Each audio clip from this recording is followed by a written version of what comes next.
As a kid, I was drawn to Ronald Reagan because he was a Republican and a conservative. But most of all, I admired him because of his eternal optimism in the American people. That thought came into my head when we were all standing on the stage at the Reagan Library last Wednesday. Ronald Reagan was good for America because he was an optimist. Sadly, the debate taking place in the Republican Party today is not focused on that optimistic view of America. Instead, it has drifted into personal attacks. In the end, I believe that the voters want to be for something and not against someone. Instead of talking about how bad things are, we want to hear how we can make them better for everyone. We need to get back to the basics of our party.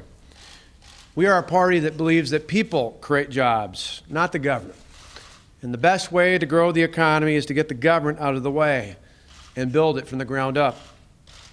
We are a party that believes that the way to measure success in government is by how many people are no longer dependent on the government, because we ultimately believe in the dignity of work.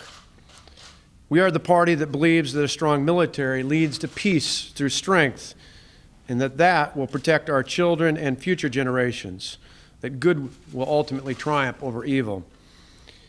We are a party that believes in the American people, not the federal government. These ideas will help us win the election next fall, and more importantly, these ideas will make our country great again. To refocus the debate on these types of issues will require leadership.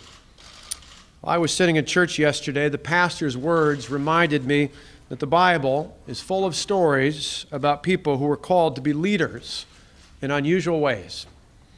Today, I believe that I'm being called to lead by helping to clear the field in this race so that a positive, conservative message can rise to the top of the field.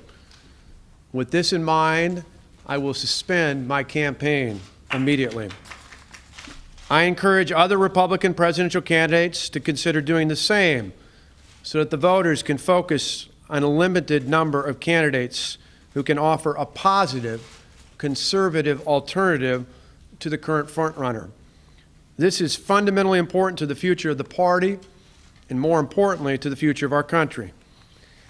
This is a difficult decision, as so many wonderful people stepped up to support our campaign. Tonette and I are very thankful for the many outstanding volunteers and the excellent staff who helped us throughout the campaign. You all have been like family to us. And speaking of family, I want to personally thank my wife, Tonette, who has been a rock, as well as our two amazing sons, Matt and Alex. I thank my parents and my brother David and his family and all of our other family and friends for their love and support. Most of all, I want to thank God. I want to thank God for His abundant grace.